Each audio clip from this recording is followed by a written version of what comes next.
ಓಂ ಶ್ರೀ ಮಹಾಗಣಾಧಿಪತಿಯೇ ನಮಃ. ಓಂ ಶ್ರೀ ಮಾತ್ರೇ ನಮಃ. ಓಂ ಶ್ರೀ ಗುರುಭ್ಯೋ ನಮಃ. ಸಮಸ್ತ ಕನ್ನಡ ವೀಕ್ಷಕರಿಗೆ ನಮಸ್ಕಾರ. ನೀವು ಮೊದಲನೇ ಬಾರಿ ನಮ್ಮ ಚಾನಲ್ ನೋಡ್ತಾ ಇದ್ದರೆ ದಯವಿಟ್ಟು ಸಬ್ಸ್ಕ್ರೈಬ್ ಮಾಡಿ ಅಂತ ಹೇಳ್ತಾ, ಈ ಮಾರ್ಚ್ ಮಾಸದಲ್ಲಿ 3ನೇ ತಾರೀಕು ಭೌಮವಾರ, ಮಂಗಳವಾರ, ಅಂಗಾರಕ ವಾರದಂದು ಸಾಯಂಕಾಲ 6 ಗಂಟೆ ನಮ್ಮ ಭಾರತ ದೇಶದಲ್ಲಿ 6 ಗಂಟೆ 2 ಗಂಟೆಗೆ ಚಂದ್ರೋದಯ ಆಗುತ್ತೆ. ಬಟ್ ಅದೇ ದಿನ ಮಧ್ಯಾಹ್ನ 3 ಗಂಟೆ 20 ನಿಮಿಷಕ್ಕೆ ಈ ಚಂದ್ರಗ್ರಹಣ ಅನ್ನೋದು, ಕೇತುಗ್ರಸ್ತ ಚಂದ್ರಗ್ರಹಣ ಅನ್ನೋದು ಸಿಂಹರಾಶಿಯ ಪುಬ್ಬಾ ನಕ್ಷತ್ರದಲ್ಲಿ ಆಗ್ತಾಯಿದೆ. ಸೊ ಆದ್ದರಿಂದ ಇದು ಅದೇ ಸ್ಥಾನದಲ್ಲಿ ಕುಜ ಆಗಿರ್ಬೋದು, ರಾಹು ಆಗಿರ್ಬೋದು, ಅಗ್ನಿತತ್ವ ಗ್ರಹಗಳಾಗಿರುವಂತಹ ಸಮಕ್ಷದಲ್ಲೇ ಆಗ್ತಾ ಇರುವಂತಹ ಕಾರಣದಿಂದ ದಯವಿಟ್ಟು ನೀವು ಈ ಸಿಂಹರಾಶಿಯವರು ಈ ಗ್ರಹಣದಿಂದ ದೂರ ಇರೋದಕ್ಕೆ, ಗ್ರಹಣವನ್ನು ನೋಡದೇ ಇರೋದಕ್ಕೆ, ಇನ್ನು ಗರ್ಭಿಣಿ ಸ್ತ್ರೀಯರು ಈ ಚಂದ್ರಗ್ರಹಣದಿಂದ ಸ್ವಲ್ಪ ದೂರವಾಗಿ ಇರೋದಕ್ಕೆ ಆಹಾರ ನಿಯಮಗಳನ್ನು ಪಾಲಿಸಿ. ನಾವು ಅಂದರೆ ಆರಂಭದಲ್ಲಿ ಸ್ನಾನ ಮಾಡಬೇಕಾಗಿರುತ್ತೆ. ಆರಂಭದಲ್ಲಿ ಯಾವುದೇ ರೀತಿ ನಮಗೆ ಗ್ರಹಣದ ಪ್ರಭಾವ ಇಲ್ಲದೇ ಇರೋ ಕಾರಣದಿಂದ ಗ್ರಹಣ ಅಂತ್ಯ ಸಮಯದಲ್ಲಿ ಸ್ನಾನಾದಿಗಳು ಮತ್ತು ಮನೆಯಲ್ಲಿ ಮಾಡಬೇಕಾಗಿರುವಂಥ ಪೂಜಾದಿ ವಿಷಯಗಳು, ಮಂತ್ರೋಪಾಸನೆ, ದೈವೋಪಾಸನೆ, ಮಂತ್ರೋಪಾಸನೆ, ನಿತ್ಯ ಅನುಷ್ಠಾನ ಇತ್ಯಾದಿ ವಿಷಯಗಳಿಂದ ನೀವು ಈ ಚಂದ್ರಗ್ರಹಣ ಪ್ರಭಾವ ಅಥವಾ ದೋಷಗಳನ್ನು ಕಡಿಮೆ ಮಾಡ್ಕೋಬೇಕಾಗಿರುತ್ತೆ. ಮುಖ್ಯವಾಗಿ ಈ ಸಿಂಹರಾಶಿಯಲ್ಲಿ, ದ್ವಾದಶ ರಾಶಿಗಳಲ್ಲಿ ಸಿಂಹರಾಶಿಯಲ್ಲಿ ಈ ಗ್ರಹಣ ಪುಬ್ಬಾ ನಕ್ಷತ್ರದಲ್ಲಿ ಆಗ್ತಾ ಇರೋ ಕಾರಣದಿಂದ ಮುಖ್ಯವಾಗಿ ದ್ವಾದಶ ರಾಶಿಗಳಲ್ಲಿ ಬಚಕ್ರದಲ್ಲಿ ದ್ವಾದಶ ರಾಶಿಗಳ ಆಯಾ ಸ್ಥಾನದ ಮೇಲೆ ಯಾವ ರೀತಿ ಅನುಕೂಲ ಅಥವಾ ಪ್ರತಿಕೂಲ ಫಲಗಳು ಬರುತ್ತೆ, ಯಾವ ರೀತಿ ವಿಷಯಗಳಲ್ಲಿ ಮುಖ್ಯವಾಗಿ ಮುಂಜಾಗ್ರತೆ ಕ್ರಮ ತಗೋಬೇಕು ಅನ್ನೋದು ನೋಡುವುದಾದರೆ, ಈಗ ನಾವು ಸಿಂಹರಾಶಿ ಅಲ್ಲಿ ಆಗ್ತಾ ಇರೋ ಕಾರಣದಿಂದ ವೃಶ್ಚಿಕ ರಾಶಿಯವರಿಗೆ ಈ ಗ್ರಹಣದ ಪ್ರಭಾವ ಯಾವ ರೀತಿ ಇದೆ, ಯಾವ ವಿಷಯಗಳಲ್ಲಿ ಅನುಕೂಲ, ಯಾವ ವಿಷಯದಲ್ಲಿ ಪ್ರತಿಕೂಲ ಫಲಗಳು ಇರುತ್ತೆ ಅನ್ನೋದು ನೋಡುವುದಾದರೆ, ಮುಖ್ಯವಾಗಿ ಈ ಸಂದರ್ಭದಲ್ಲಿ ಗ್ರಹಣದ ಪ್ರಭಾವದಿಂದ ಕೆಲವೊಂದು ಅನುಕೂಲ ವಿಷಯಗಳನ್ನು ನಾವು ಮಾತಾಡೋಣ. ಅನುಕೂಲ ವಿಷಯದಂದರೆ ಹಣಕಾಸಿನ ವ್ಯವಸ್ಥೆ, ವಿವಿಧ ಮಾರ್ಗಗಳ ಮುಖಾಂತರ ಹಣಕಾಸಿನ ವ್ಯವಸ್ಥೆ ತುಂಬ ಚೆನ್ನಾಗಿರುತ್ತೆ. ಹಣಕಾಸಿನ ವಿಷಯಗಳಲ್ಲಿ ಲಾಭಗಳು, ಆದಾಯವು ಅತ್ಯುತ್ತಮವಾಗಿರುತ್ತೆ. ಈ ಸಂದರ್ಭದಲ್ಲಿ ಈ ಹಳೆ ದಿನಗಳಲ್ಲಿ ಏನಾದರೂ ಸಾಲಗಳು ಮಾಡಿರುವಂತಹ ಸಂದರ್ಭಗಳಲ್ಲಿ ಸಾಲಗಳು ತೀರಿಸುವಂತಹ ಸಾಧ್ಯತೆ ಇರುತ್ತೆ. ಈ ವೃತ್ತಿ ಉದ್ಯೋಗಗಳಲ್ಲಿ ಯಾವುದಾದ್ರೂ ಒಂದು ಹುದ್ದೆ, ಅಧಿಕಾರ ಮತ್ತು ನೀವು ಎಕ್ಸ್ಪೆಕ್ಟ್ ಮಾಡ್ತಾ ಇದ್ದೀರೋ ಅಧಿಕಾರವನ್ನು ಪಡೆಯೋದಕ್ಕೆ ಅನುಕೂಲ ಇರುತ್ತೆ. ಸ್ಥಿರಾಸ್ತಿ ಮಾರಾಟ ಮಾಡುವ ಮುಖಾಂತರ ಲಾಭಗಳನ್ನು ಪಡೆಯೋದಕ್ಕೆ ಅನುಕೂಲವಾಗಿರುತ್ತೆ. ಈ ಚಂದ್ರ ಮನಸ್ಕಾರಕ ಆಗಿರೋದರಿಂದ ಕೆಲವೊಂದು ಸ್ತ್ರೀಯರಿಂದ ಸಾಂಗತ್ಯ, ನೀಚ ಸ್ತ್ರೀ ಸಾಂಗತ್ಯ ಅಂತ ಹೇಳ್ತೀವಿ, ಕೆಲವೊಂದು ಕೆಟ್ಟ ಉದ್ದೇಶಗಳು, ಯೋಚನೆಗಳು ಇರುವಂತಹ ಸ್ತ್ರೀಯರು ನಿಮ್ಮ ಕಡೆ ಆಕರ್ಷಿತರಾಗಿ ನಿಮ್ಮನ್ನು ವ್ಯಾಮೋಹಕ್ಕೆ ಇಳಿಸುವಂತಹ ಸಾಧ್ಯತೆಯು ಈ ಸಂದರ್ಭದಲ್ಲಿ ಇರುತ್ತೆ. ಆದ್ದರಿಂದ ಮಾನಸಿಕವಾಗಿ ನೀವು ದೃಢವಾಗಿರಬೇಕು. ಮಾಡ್ತಾ ಇರುವಂತಹ ಕೆಲಸ ಏನು, ಈ ವ್ಯಕ್ತಿಯ ಜೊತೆ ನಾನು ಈ ರೀತಿ ಮಾತಾಡುವುದು ಉತ್ತಮವ ಇತ್ಯಾದಿ ವಿಷಯಗಳನ್ನು ನೀವು ನೆನಪಿನಲ್ಲಿಟ್ಕೊಂಡು ಮುಂದುವರಿಯುತ್ತೆ. ಅಂದರೆ ಮನಸ್ಸೆಲ್ಲವೂ ಕೂಡ ಚಂಚಲವಾಗಿರುತ್ತೆ.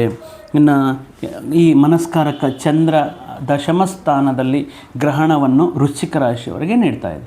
ದಶಮ ಸ್ಥಾನ ಅಂದರೆ ಕರ್ಮಸ್ಥಾನ, ಉದ್ಯೋಗ ಸ್ಥಾನ, ವೃತ್ತಿ ವ್ಯಾಪಾರಗಳ ಸ್ಥಾನ.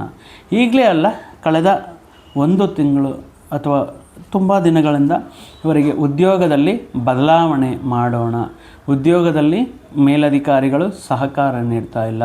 ಯಾಕಂದರೆ ದಶಮ ಸ್ಥಾನದಲ್ಲಿ ಈಗ ಕೇತು ಇದ್ದಾರೆ.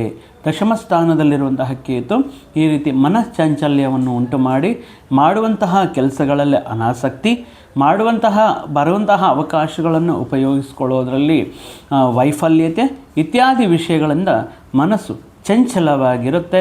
ಅದೇ ರೀತಿ ಕೇತು ಮನಸ್ಕಾರಕ ಆಗಿರುವಂತಹ ಚಂದ್ರನ ಮುಖಾಂತರ ಗ್ರಹಣವನ್ನು ನೀಡ್ತಾ ಇರೋ ಕಾರಣದಿಂದ ನೀವು ಕೆಲಸ ಮಾಡ್ತಾ ಇರುವಂತಹ ವೃತ್ತಿ ಪ್ರದೇಶಗಳಲ್ಲಿ ಪ್ರತಿಕೂಲ ವಾತಾವರಣ ಇರುತ್ತೆ. ಅಂದರೆ ಪರ್ಟಿಕ್ಯುಲರಾಗಿ ಇದಕ್ಕೆ ಮುಂಚೆ ನಿಮಗಿರುವಂತಹ ಗೌರವ, ಸ್ಥಾನ, ಅಧಿಕಾರ ಅಥವಾ ಇದಕ್ಕೆ ಮುಂಚೆ ಕೆಲವೊಂದು ವಿಷಯಗಳಲ್ಲಿ ನಿಮ್ಮ ಸಿಬ್ಬಂದಿ ಆಗಿರ್ಬೋದು ಅಥವಾ ನಿಮಗೆ ಕಾಫಿ ಕೊಡುವಂತಹ ವ್ಯಕ್ತಿ ಆಗಿರ್ಬೋದು, ಇದಕ್ಕೆ ಮುಂಚೆ ಒಂದು ಸಾರಿ ಕರೆದ ತಕ್ಷಣ ಎಸ್ ಸರ್, ಬಂದೆ ಸರ್, ಕೊಡ್ತೀನಿ ಅಂತ ರೆಸ್ಪೆಕ್ಟ್ ಕೊಡುವಂತಹ ವ್ಯಕ್ತಿಗಳು ಈಗ ಸ್ವಲ್ಪ ಇರಿ ಸರ್, ಬರ್ತಾ ಇದ್ದೀನಿ, ಯಾಕೆ ಹೆಂಗೆ ಮಾಡ್ತೀರಾ, ಅಲ್ಲಿದ್ದೆ ಇಲ್ಲಿದ್ದೆ ಅಂದರೆ ಸ್ವಲ್ಪ ನಿಮಗೆ ವಿರುದ್ಧವಾಗಿ ಮಾತಾಡಿ ಸ್ವಲ್ಪ ಅಗ್ರೆಸಿವ್ನೆಸ್ನ ಉಂಟು ಮಾಡುವಂಥ ಸಾಧ್ಯತೆಗಳು ಇರುತ್ತೆ ನಿಮಗೆ.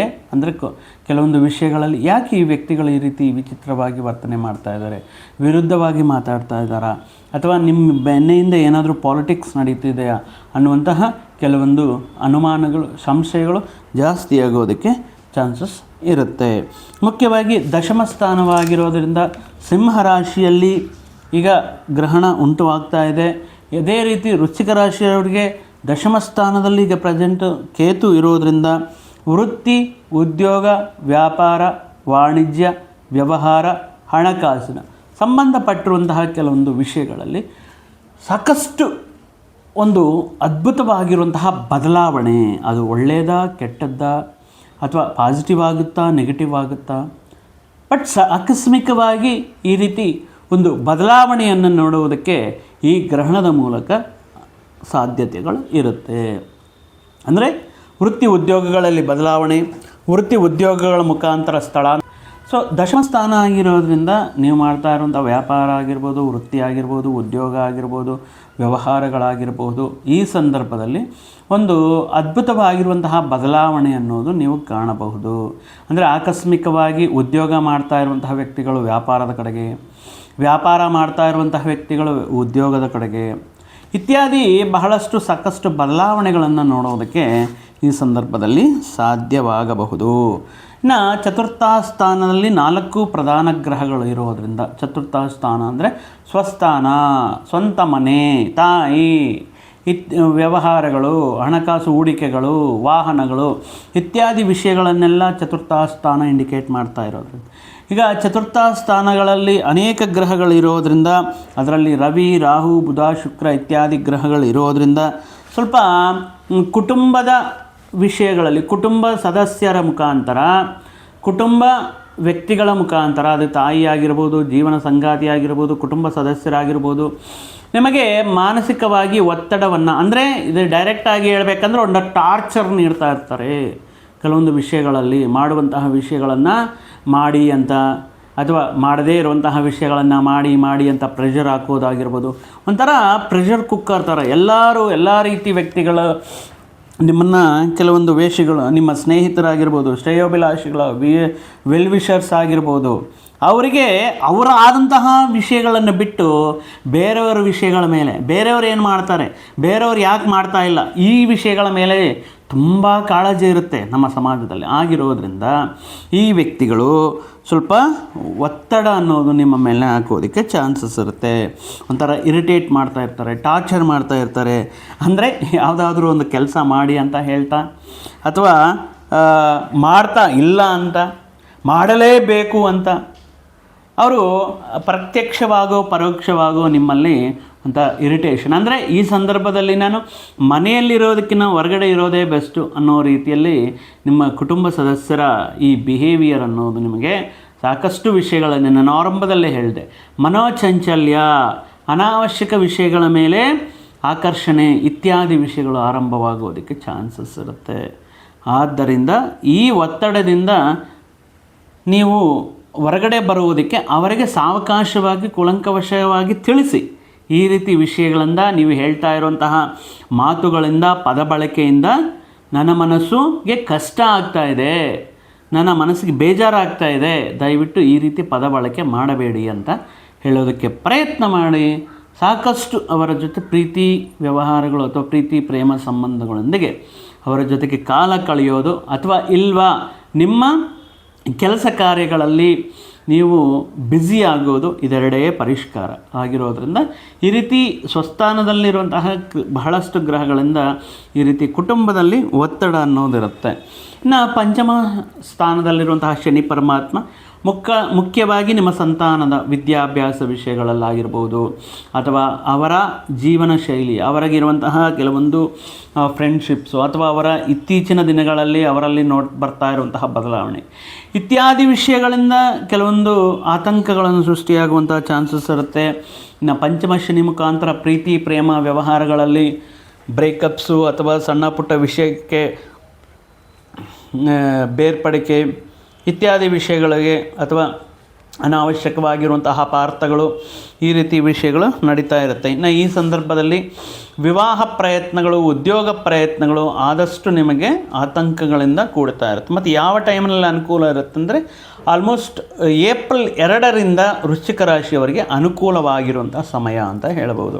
ಅಲ್ಲಿಯವರೆಗೂ ಕೂಡ ಈ ರೀತಿ ಮನೆಯಿಂದ, ಗೃಹದಿಂದ, ವಾತಾವರಣದ, ಈಗ ದಶಮ ಸ್ಥಾನದಲ್ಲಿ ಗ್ರಹಣ ಆಗ್ತಾ ಇರೋದ್ರಿಂದ ಕೆಲಸ ಮಾಡ್ತಾ ಇರುವಂಥ ವಿಷಯಗಳಲ್ಲಿ ಬದಲಾವಣೆಗಳು, ಅಥವಾ ಹೊಸ ಪ್ರಾಜೆಕ್ಟ್ ಎಕ್ಸ್ಪೆಕ್ಟ್ ಮಾಡ್ತಾ ಇದ್ದೀರಾ, ಅಥವಾ ಹೊಸ ಉದ್ಯೋಗಕ್ಕೆ ಹೋಗೋಣ, ಸೊ ದಯವಿಟ್ಟು ಈ ಸಂದರ್ಭದಲ್ಲಿ ಬೇಡ. ಮೇ 2 ನಂತರ ನಿಮಗೆ ಅನುಕೂಲ ವಾತಾವರಣಗಳು ಇರುತ್ತೆ. ಇನ್ನೊಂದು ಮುಖ್ಯವಾಗಿರುವಂತಹ ವಿಷಯ ಏನಪ್ಪ ಅಂದರೆ, ಬರುವಂತಹ ಆದಾಯಕ್ಕೆ ಯಾವ ರೀತಿ ಹೂಡಿಕೆ ಮಾಡಬೇಕು, ಯಾವ ರೀತಿ ಉಳಿತಾಯ ಮಾಡಬೇಕು ಅನ್ನುವಂತಹ ವಿಷಯಗಳನ್ನು ಬಿಟ್ಟು ಅನಾವಶ್ಯಕವಾಗಿ ಮಾಡುವಂತಹ ಖರ್ಚು ವೆಚ್ಚಗಳು ಅಧಿಕವಾಗಿರುತ್ತೆ. ಅನಾವಶ್ಯಕವಾಗಿ ಮಾಡಬೇಕಾಗಿರುವಂತಹ ದುಂದು ವೆಚ್ಚಗಳು, ಅನಾವಶ್ಯಕವಾಗಿ ಮಾಡಬೇಕಾಗಿರುವಂತಹ ಹೂಡಿಕೆಗಳು ನಿಮ್ಮ ಆದಾಯದಲ್ಲಿ ಸಾಕಷ್ಟು ಈ ಬರುವಂತಹ ಆದಾಯವನ್ನು ಹೂಡಿಕೆ ಮಾಡದೆ ದುಂದು ವೆಚ್ಚಗಳ ಕಡೆಗೆ ಅಧಿಕವಾಗಿ ಇರುತ್ತೆ.